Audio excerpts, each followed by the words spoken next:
这户人家姓陈，有个儿子上大学。对，这两口人非常好。哎，警察，他们干了什么？不能讲哦，也请咱们一定要保密。嗯，对，保密纪律我们懂。哎，没事，我们就收队了。好好好好好。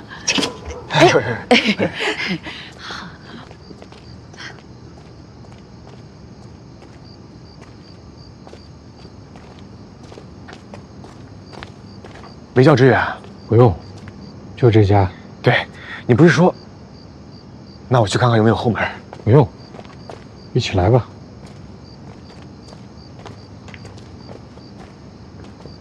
有人吗？在。我们是警察。陈辉在家吗？在。把门打开。能进去说吗？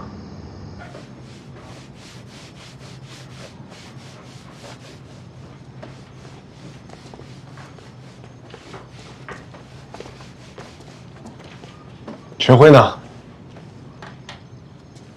你们找他有事儿啊？我腰不好，干不了重活，收了个大件儿。小辉隔几天就回家一趟。帮我把东西送到废品收购站去。6月19号的晚上，陈辉也是回来帮忙的。对呀，他平时都不住家里，再晚他也回学校。今天他回来，什么也不说就住下了。我觉得这孩子有心事，我没问他，他也没说。你在公交车上换衣服干什么？还反侦查呢？啊，不是。他是怕把衣服给弄脏了，就把旧衣服呢穿在外头，回家就换了。你们以前是住在造纸厂吧？怎么搬这儿了？啊，是的，因为身体不好，也找不到什么活干，所以就干起了收废品的工作。这造纸厂街坊邻居大家都认识，收废品小辉觉得没面子，所以就搬家了。收废品又不丢人，你怎么不早说？把事情交代明白了，我们就把你排除了。盯你这么多天，浪费多少时间？对不起啊，我向二位赔礼道歉啊。这孩子平时不爱说话，心气儿高，不通情理的时候也会有，但是畜生干的事儿他绝对不会干。您说的情况我们都会核实，放心，不会冤枉他。还有最后一个问题，你说的沈小舟跟一个开跑车的男人的事儿，是真的吗？是。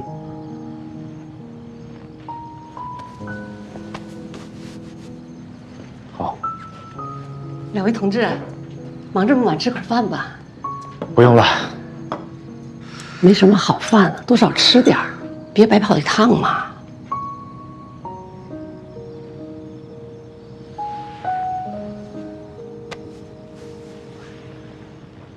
吃吧。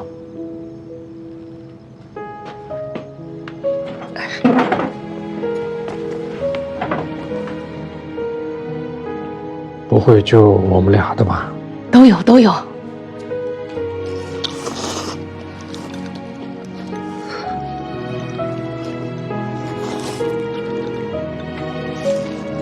对不起，我不该写那封信，不该那样说沈小舟。我真的很想要那份工作，我怕他们都看不起我。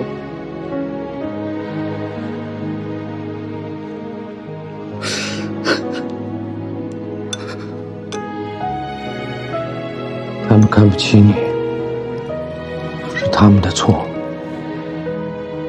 你不用去追求他们眼里的成功啊。你的成绩这么好，也许将来可以当教授、科学家，还不算成功吗？你想想，你真的想变成和他们一样的人吗？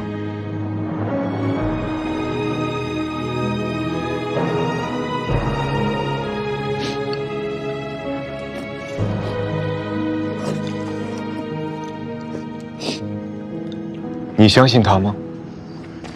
他爸说的应该是真的。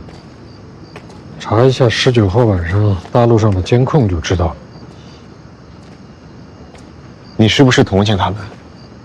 不是同情，是了解。我很熟悉这个群体，我爱人就是大厂子女。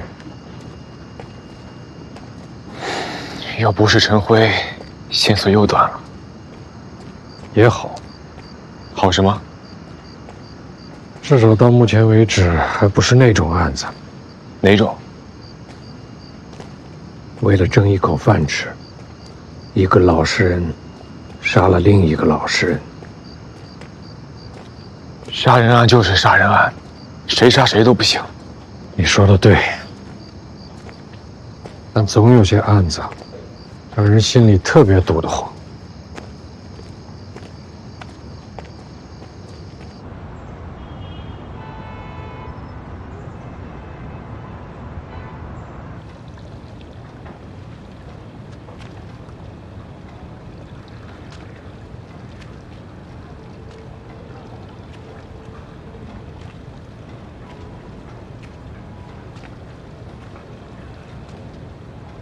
回来，这么早去哪儿啊？去玩儿。他去上英语补习班儿。你这孩子，你跟你爸找什么别扭啊？赶紧走吧。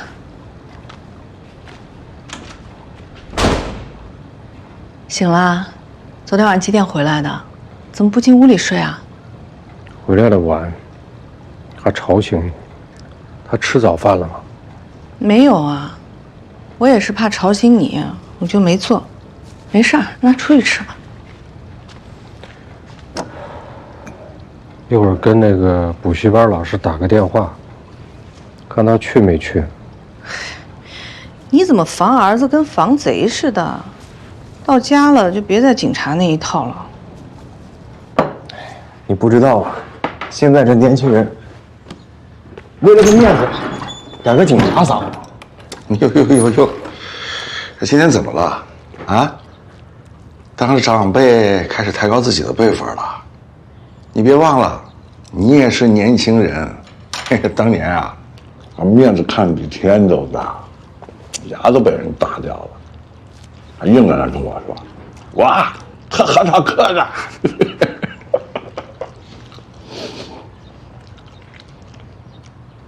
我现在看着是不是还不像个好人？对不起，忘了。你现在什么样啊？我看不到，但是从我看见你的第一眼起，我就知道，你不是坏孩子。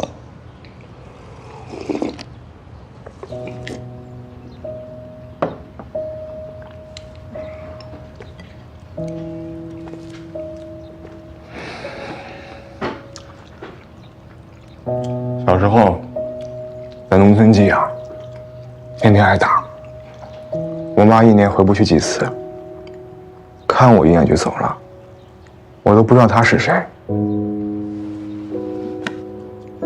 她还给我留了一张照片，后来也给弄丢了。10几岁的时候从家里跑出来，去了城市里，就那么着，稀里糊涂就长大了。那个时候争个面子打个架，好像就是知道自己无依无靠，必须要在这个世界上争个位置。我这样的人能走上正道，当上警察，多亏了你马叔。现在几点了？现在就开始做思想汇报，你让不让人吃早饭了？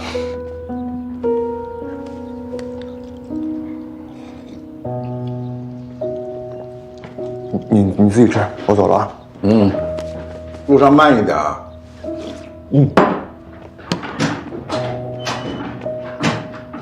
这门该换了啊！你就别操心我了。这小子突然变得爱谈心了。您是常来这儿吗？啊，常来这，来给我的金鱼捞虫儿吃。哦，您是每天都来还是？差不多每天都来。怎么就你呢？我离得近，你先别进，里面没勘察完呢。你刚才不是进去了吗？你才干几天刑警啊？正还没捂热乎呢，进去一通乱踩，怎么弄？那天的事是我不对，出手太快，你别往心里去。你吹什么呀你？你说我防不住你是吧8个我你都防得住，看一眼。待着添什么乱呢？哎，你给我一下，咱俩扯平了。来来来，哎，不是你干什么？撒开！我动手了。没事。哎，干什么呢？还嫌上次不丢人啊？走来。来了。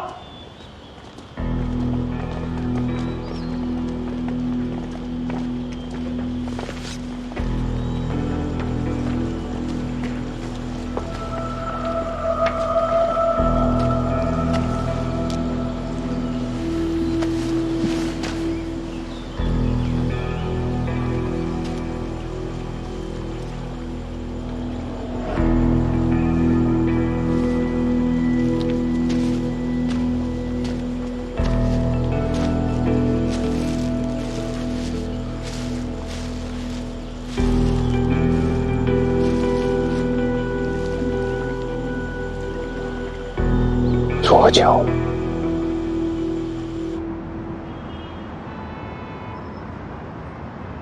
金海1号是临川市规模最大、档次最高的商品房小区。漂亮，很漂亮。岂止漂亮啊，雄伟、壮观。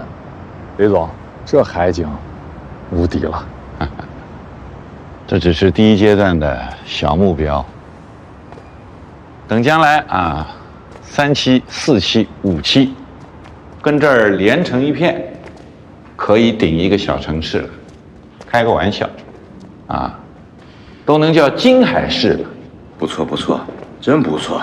这一套呢是大4居的，哎，刚才看的那一套是3居的。怎么样？房型格局都不错吧？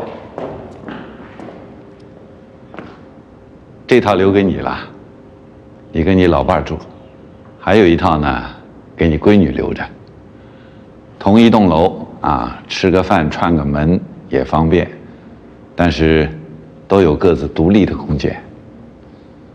我可买不起。自己人，价格可以商量。哎，交给你安排了啊。哎呦，我还有个会，跟上面汇报没办法，那我先走了，啊。好好招待岳厂长。放心，董事长。再见。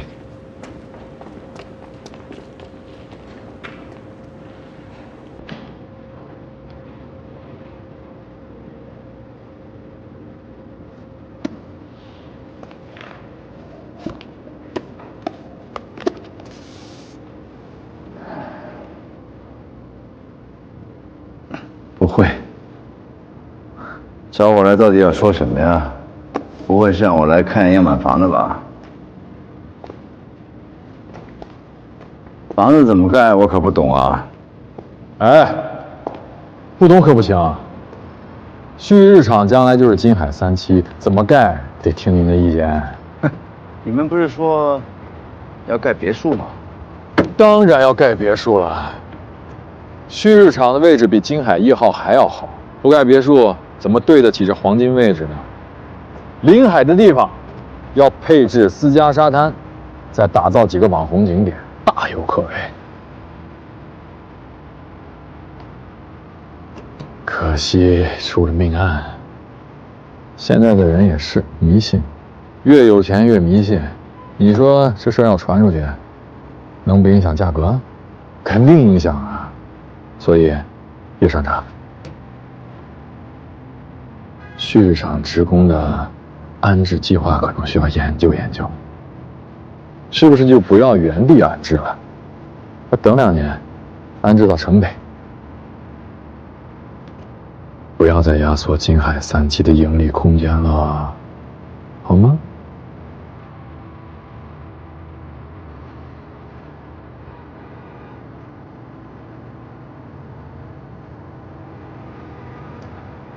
海景房嘛，听着好听，住着不实用，太潮湿了，尤其不适合老年人。顶多卖给外地人，让他们当个度假房最合适。岳厂长，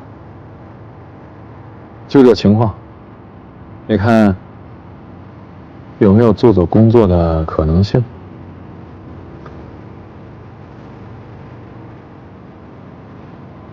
打上千人的脸，我没那么大的巴掌，得只手遮天呐。太高了，站久了有点晕，先回了啊。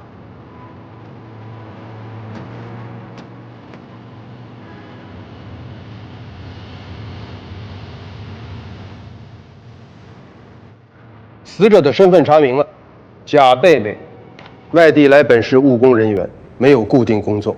被害前在酒吧、KTV 串场，当酒托。凶手的作案手法，简单来说，和王一山案非常一致，有性侵，没有留下 DNA。好，从这3个受害者的职业和身份来看，王一山和贾贝贝都属于外来本市务工人员。王一山早就和家庭失去了联系，这个贾贝贝还有待调查，但是从他从事的职业来看，恐怕也不是出自一个关系密切的家庭。他们2个属于高风险受害者，出了事儿没人寻找，也不易察觉。沈小周可就不一样了，他是大学生，也是本地的居民，父母很疼爱他，一旦发现他失踪就来报案。一般情况下，习惯选择高风险受害者的凶手，往往会避开低风险的受害者。2位领导的意思，杀害沈小周的不是同一个人。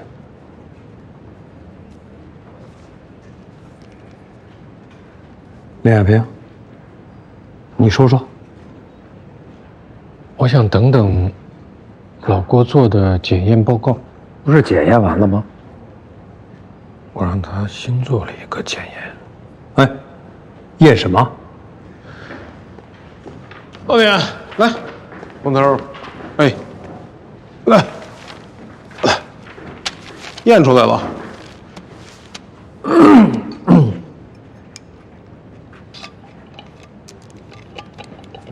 你倒是说我验出什么了？你急！林海平让我重新检测了王一山、沈小周、贾贝贝3个受害人的足部擦拭样本。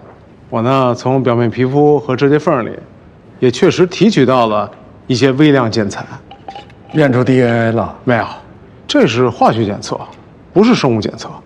我从王一山和贾贝贝的样本里，检测出了藻酸盐、氧化锌、硫酸钙等衡量成分，就是倒模用的原材料。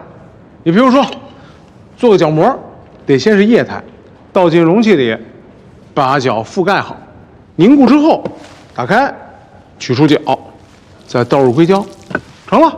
凶手把角切下来，是为了方便做角膜，这是个合理推测。撤了。沈小周的脚上没有。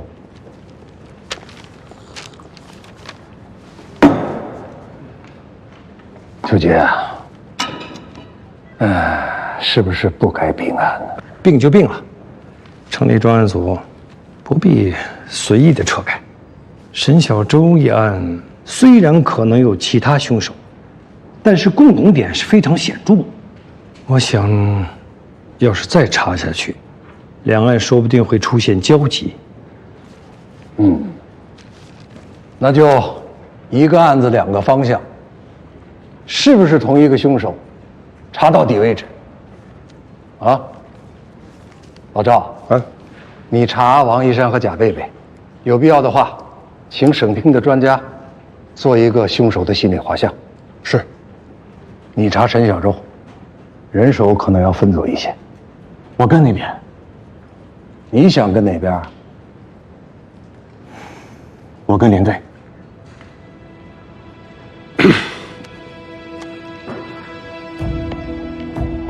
现在没有嫌疑人的线索，只能重新调查沈小舟的行动线。下一个路口没有发现沈小舟，他在这段路消失了。有几种可能：叫了一辆车，看手机记录，他没在叫车，或者是拦了一辆路过的出租车，或者上了一辆公交车。这个公交站台有监控吗？没有，但是现在公交车上都有监控了。这个公交站总共有8趟车，回头我把监控都调出来。还有6月19号那天下午4点钟，不，3点钟以后，所有经过这条路的出租车，包括在路边趴活的出租车。还有什么可能呢？连队，有没有一种可能，他进了两边的商铺或者小区里的住户，被杀了之后才被转移的？所以这条路上所有的商铺、住户都要排查。还有一个可能，就是他上了一辆熟人的车。啊？可是他没有打过电话，这要是熟人碰巧路过，这也太巧了吧？有时候就是这么巧。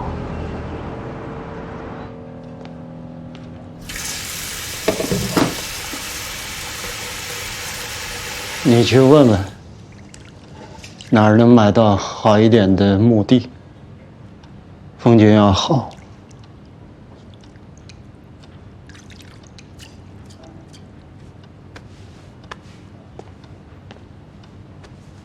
那我这就去问吧。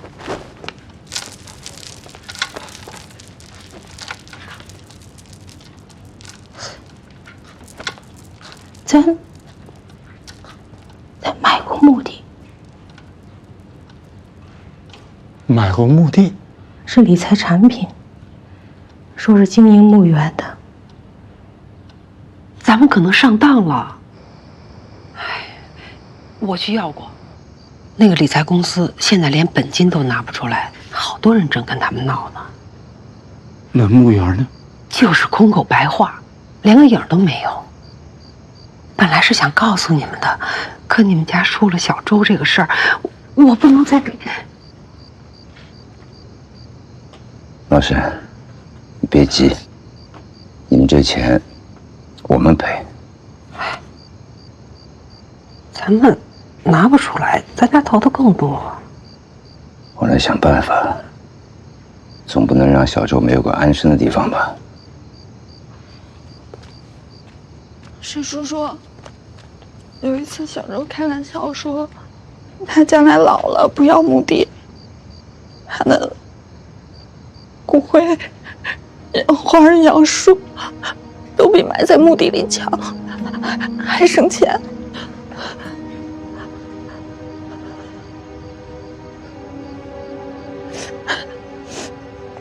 像小周说的，他就知道省钱。这孩子心里从来没有自己。如果这是他的心愿，就听他的。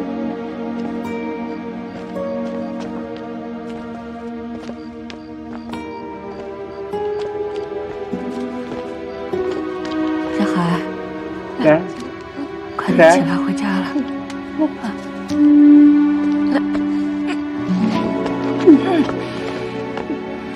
来，好了，走了走了。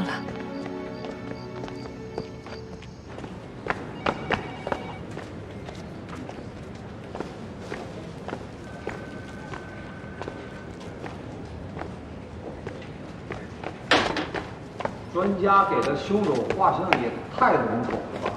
男性，20到40岁之间，独居，有一定的经济基础，教育程度偏高，从事比较自由的工作。这全市这种单身狗得有几万人，这怎么查呀？经常购买女鞋，从这查。你以为我们没查呀？那锯骨刀那么小众的工具都查不到来源，何况女鞋那种大众产品呢？一天得卖多少双？是吧，英子？我买的都是男女同款。剔骨刀只用买一把，肯定会想方设法的隐藏购买信息，但是女鞋经常买，难免会留下购买记录。你懂什么呀？会自己去买女鞋的男性应该不多吧？是，反正我是没买过。还有，倒角膜是不是需要购买原材料？这也是条路。你是指导员啊？你才查了几个案子？0个。1月1日元旦，你是该跟你们队长好好学学，主要学话少这个优点。咱再推个理，这个嫌疑人会不会是个残疾，自己就少了只脚？说的没错啊，说不定少2只脚，坐轮椅呢。行了，办你的案子，废话少说。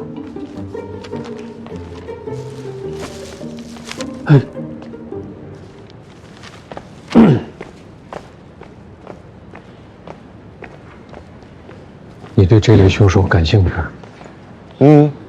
哪个警察不感兴趣啊？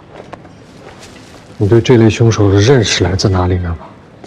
哪儿都有啊，学校里讲座也讲过，电影、电视上也看过不少吧？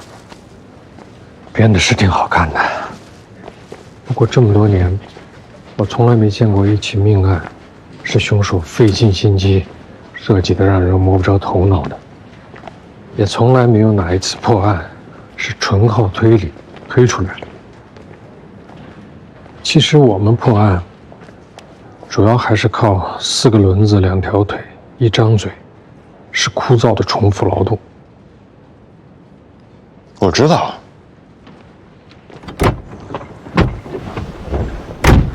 去哪儿啊？沈小舟的葬礼。我们要参加吗？现在所有的出租车、公交车、临街店铺、小区监控都查过了，都没有发现沈小舟的影子。说不定他真的碰到了熟人。你觉得是陈辉说的那个人？不知道，说不定凶手会在葬礼上出现。你这不就是推理吗？不是，是经验。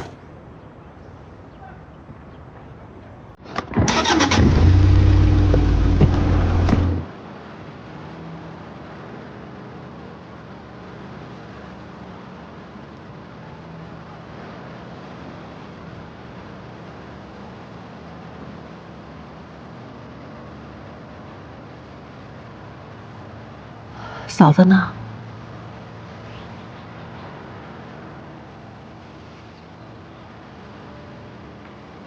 小海知道了吗？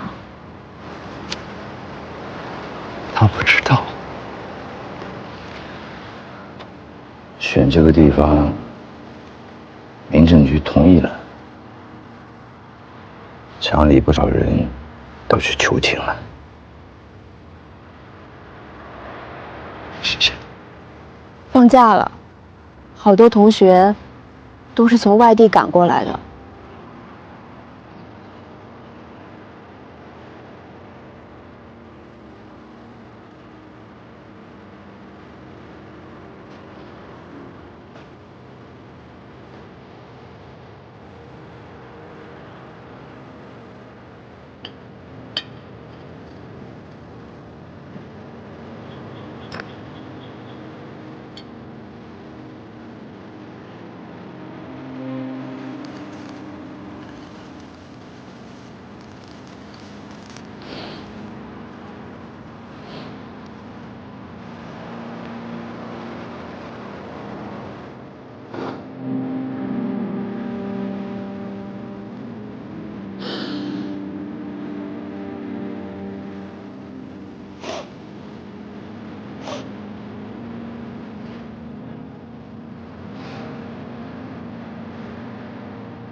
老沈啊，给小周弹一曲吧。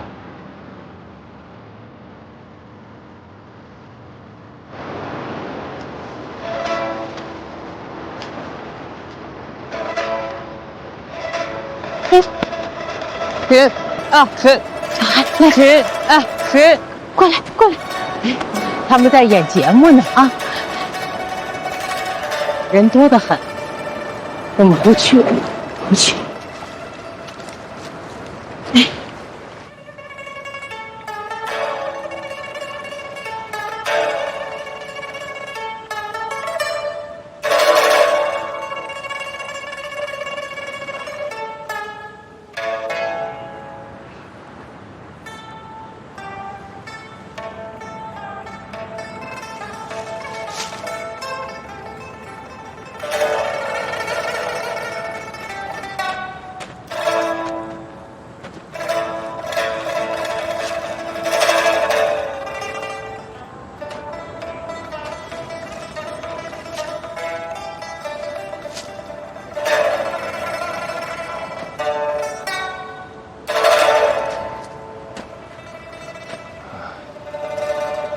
叶厂长，能不能借一步说话？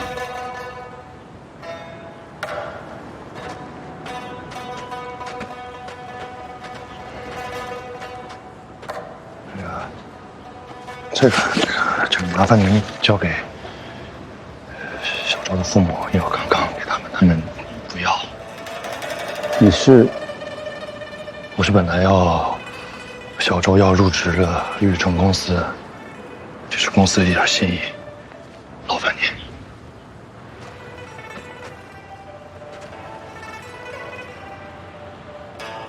这儿挺美的，就是孤单了点儿。这是他的遗愿。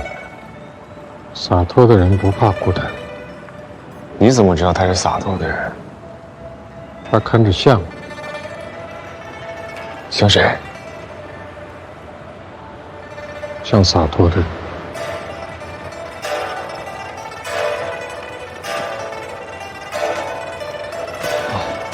连警官，有了。因为我下午还有个会嘛，我得提前走了。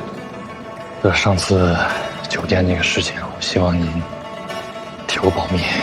公司马上就要上市了，我不想有那些不必要的新闻，所以理解。我先走了。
飘来了。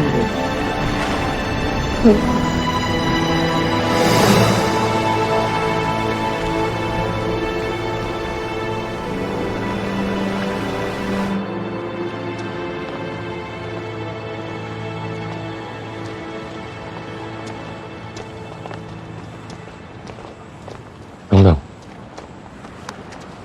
见过这个人吗？没有。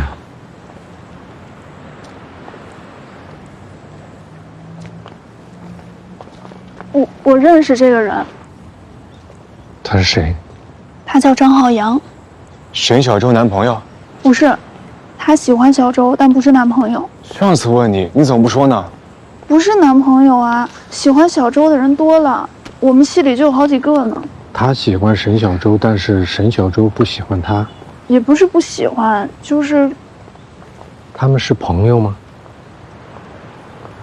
大概算吧。可以一起出去玩？有时候会。那不就是谈恋爱吗？不是谈恋爱，可能他想吧，但小周肯定不想，所以小周出来玩都会叫上我。小周都不想让别人知道他认识张浩洋的。为什么？他是个富二代吧？就因为他是个富二代。什么意思啊？富二代还变成短板了？第一次听说。小周觉得他还没长大。没长大多大呀？未成年？你们自己去找他吧。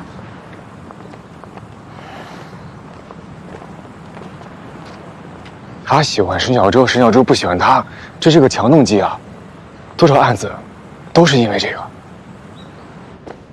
哎，文队，查到了啊！张浩洋他爸是张墨清，知道吧？谁呀？哪个集团的老总？书画名家，哎，不少大领导家里啊都挂着他的墨宝。艺术家，艺术家的儿子还那么庸俗，开什么跑车？不光是艺术家，哎，现在他还有个生意。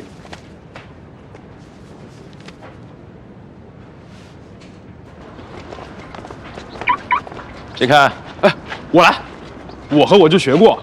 得了吧，你就是开3轮的，拿来，我是正经拿我家车练过的。行了，别吹牛了，收脚步吧。石头剪刀布。程天意，玉，程天意玉，这是得多抑郁啊！这些货柜上储存的酒传承于金花。这款酒因为金花茶的存在，口感上花香突出，醇味丰满，体感上呢也更加舒适。而且我们的茶呀均有检测报告、收藏证书。金花以5大标准奠定中国产品级好茶的标准。什么？不就是茶吗？哎，你们好，是来提货的吗？我们是警察。手怎么了？哦，可能割破了。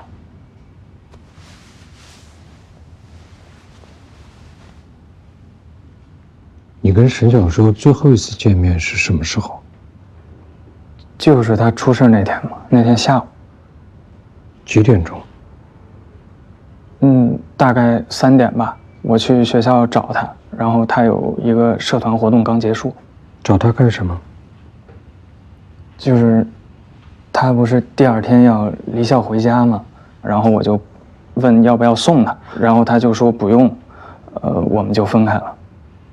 你跟沈小舟什么关系？朋友。不是男女朋友？不是。你跟沈小舟是什么时候认识的？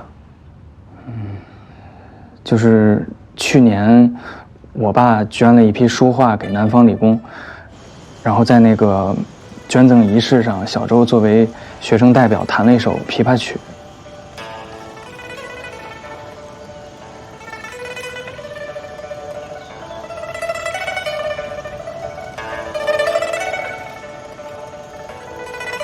我们就认识了。认识之后，你就开始追求他。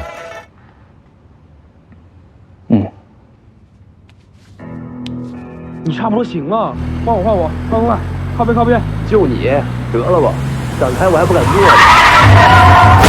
每次都是你约他？是。吃饭，看电影。给他买过东西吗？买过，他没收。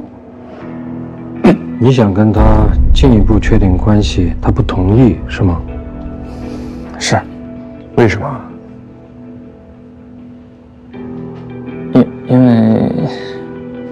因为他看不上你。你这么好的条件，要什么有什么，他凭什么？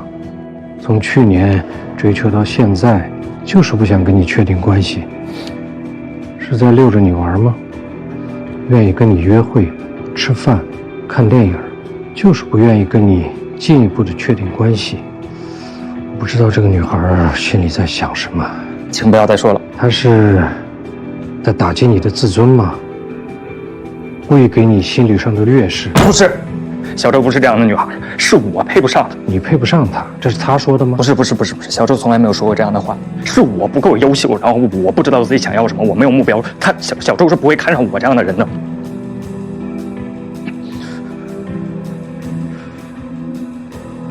19号，就是沈小周被杀的那天晚上，你在哪儿？我和朋友在一起。在一起干什么？喝酒，喝了一晚上，心里难受。不就是拒绝了你送他回家吗？至于吗？他之前还说，以后再也不要见面了。之前是什么时候？他生日那天。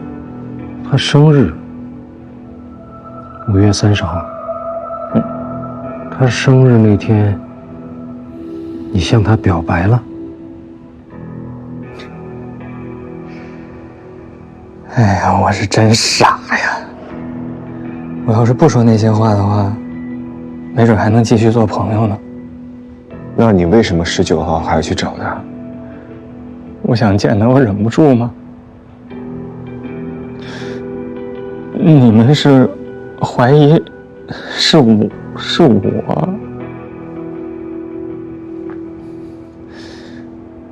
我就是杀了我自己，我也不会伤害小周的呀。19号那天晚上，所有跟你一起喝酒的人，把名字给我们。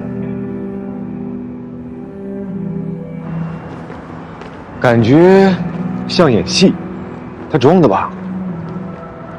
对了，19号下午他见过沈小周，要是他没走，悄悄跟着他呢。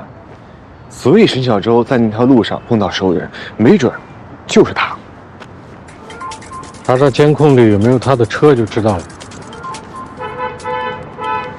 小树出事了，你快回来！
照进谎言丛生。若我能看清黑暗之中命运的暗潮涌动，若我能听到心跳间隙着模糊旧的回声，多想成为光，深渊中把来路照亮。无心，却总有前进中。